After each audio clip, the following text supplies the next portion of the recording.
Ang intense ng mga kaganapan ngayon sa abot kamay na pangarap sapagkat ikakagulat ng sobra ni Giselle ang matutuklasan niya tungkol sa DNA ni Zoe. Dito nga ay kakausapin ng abogado ni Don Pepe si Giselle at ibibigay niya nga dito ang resulta ng DNA na iniwan sa kanya ni Don Pepe. Samantala ay manginginig na nga sa takot itong si Moira matapos ang mga sinabi ng abogado at natatakot nga ito na baka daw sila isumbong ni Don Pepe kapag nagising na ito.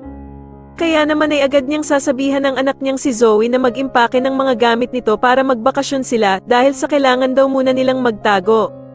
Sa kabilang banda naman ay yayayain na nga ni Lynette ang asawa niyang si Doc Carlos na bumalik ng muli sa dati nilang bahay dahil sa handa na nga daw siyang harapin ang kanyang takot. Ikakatuwa naman ito ni Doc Carlos at agad naman siyang sasang-ayon sa plano ni Lynette dahil sa gusto na nga niya talagang makaiwas kila Aling Susan at Diyosa.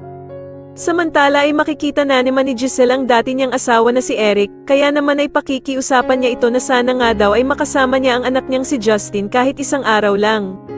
Subalit tatanggihan lamang siya ni Eric dahil sa alam naman nga daw nilang dalawa na hindi talaga siya pagbibigyan ng anak niyang si Justin. Sa kabilang banda naman ay magpapakasaya ang lahat sa Apex dahil sa makakabalik na ngang muli sila Nurse Ivan at Karen dahil nga sa tulong ni Giselle. Kaya naman ay sobrang saya ng kanilang mga katrabaho at dito nga ay tatanungin ni Luke si Annalyn kung kailan daw ito babalik ng Apex. Pero bigla naman siyang sasagutin ni Doc Lindo na hindi pa daw maaaring bumalik si Annalyn ng Apex. Sa tingin niyo bakit kaya ayaw pang pabalikin ni Doc Lindo si Annalyn ng Apex? Mas lalo na nga talagang nagiging exciting ang mga susunod na kaganapan kaya naman ay mas lalo pa nating abangan ang mas lalong gumigandang abot kamay na pangarap. Maraming salamat po sa inyong panonood at sana po ay masubscribe niyo ako. Maraming salamat po.